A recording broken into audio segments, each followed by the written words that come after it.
Welcome to today's Explainer. We've got a truly fascinating, deeply psychological analysis ahead of us.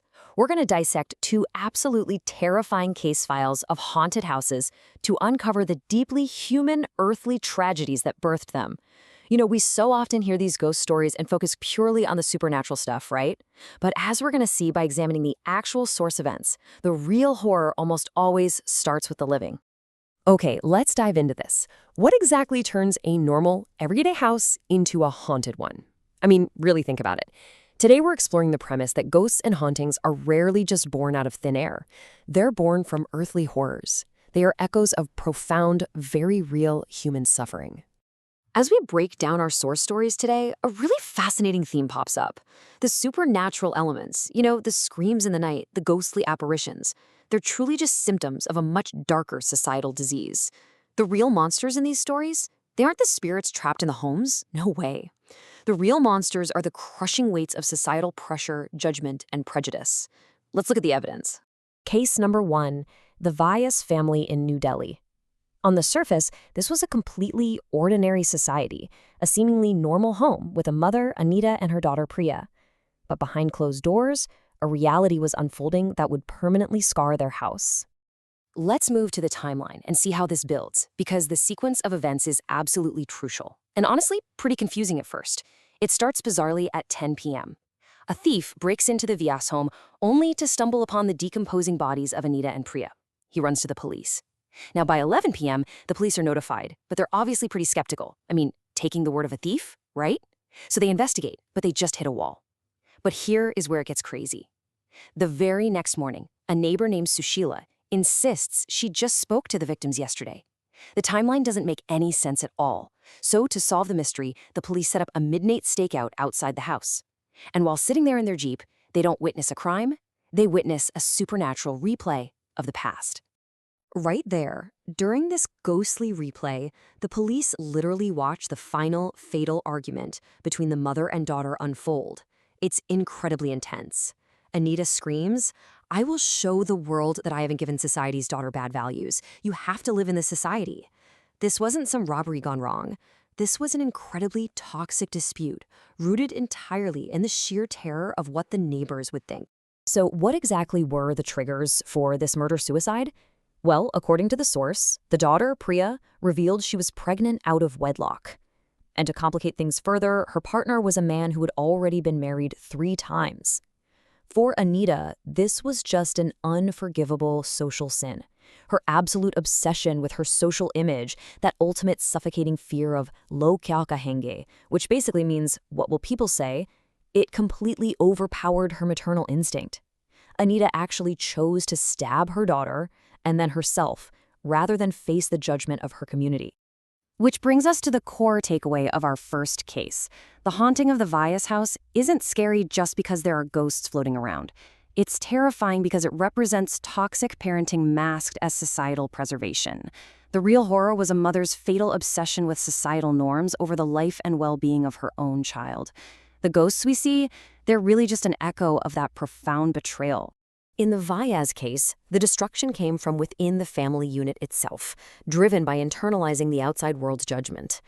But what happens when the deadly threat doesn't come from inside the house? What if the deadly threat comes directly from the outside, like when society doesn't just judge you quietly but actively attacks you? Well, that leads us directly into our second source file. Case number 2, the Ramanuj family. So Ramanuj, his wife, and their daughter Swara were transferred from Madras down in South India up to Azamgarh in North India, actually having to leave their grandmother behind. They suddenly find themselves completely isolated in a geographically and culturally unfamiliar place. And this is exactly where the groundwork for tragedy is laid. The family's attempt to simply continue their daily South Indian traditions quickly painted a huge target on their backs in their new neighborhood. They weren't doing anything malicious at all. They were just being themselves. But as we know, in a closed community, being different can be incredibly dangerous. Now, what's really interesting about this slide is the sheer scale of the misunderstanding here. It's staggering. On one side, you have the reality. The family was simply continuing their innocent tradition of worshiping the moon at night and setting up an idol of their family deity, their Kuldevi, Rudrabhairavi. But on the flip side, to a local pundit and neighbors who were totally unfamiliar with this deity, This looked like dark, tantric black magic. The neighborhood xenophobia just spiraled completely out of control, and they jumped to these wild conclusions that the family was preparing for a child sacrifice. This paranoia quickly ferments into an aggressive mob mentality. One evening, while the Ramanuj family is literally just performing their evening prayers, their arti, the neighborhood forms an actual mob and corners them in their own home. They're shouting, "We cannot let people like you live in our neighborhood. You must leave." You can imagine it. The family is trapped, confused, and just completely overwhelmed by the sheer baseless hatred of their new neighbors. Let's step through this rapid, terrifying escalation, the real anatomy of this tragedy. Step 1, ignorance of regional traditions breeds suspicion. Step 2, those baseless rumors are tragically validated by a local authority figure, the pundit. Step 3, the mob forms to confront the family. Step 4, during this really tense, violent confrontation, Ramanuj's wife accidentally drops a ritual lamp, which starts a fire. And step 5, and honestly this is the most horrifying part of the source text, as the fire engulfs the family, the neighbors actively refuse to help. They just stand there and watch. They let ordinary prejudice transform them into accessory murderers. According to the case files, agonizing screams can still be heard from the ruins of that house today. But the true source of this haunting, it isn't the fire itself. The haunting is born from deep-seated xenophobia against outsiders. It's born from dangerous groupthink and mob mentality. And above all, it stems from a complete and terrifying lack of human empathy. The reason the Ramanuj family's screams are still heard isn't just because they died. It's because they died begging for help from people who simply watched them burn. Section 3. Who is the real monster? Having examined both of these case files side by side, we really have to pull back and ask the ultimate question of this explainer. When we look past the spooky stories and the eerie sounds, who is the real monster here? And this brilliantly illustrates the tragic irony of these stories. Take a look. On one side, you have the ghosts. Whether it's Anita and Priya or, well, the Ramanuj family, these spirits are the victims. They are trapped in a tragic loop, forced to relive their horrific deaths. But on the other side, you have society, driven by gossip, by rigid judgment, and by lethal prejudice.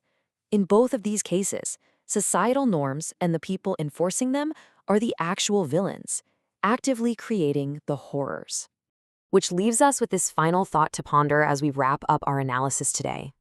If society's judgment, its crushing expectations, and its unchecked fear of the other are the exact things that create these ghosts in the first place, is society itself the scariest monster of all?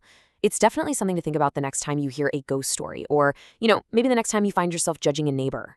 Thank you so much for joining me to explore these fascinating case files today. I highly encourage you to keep questioning the narrative behind the scares. Keep learning, and I'll catch you in the next one.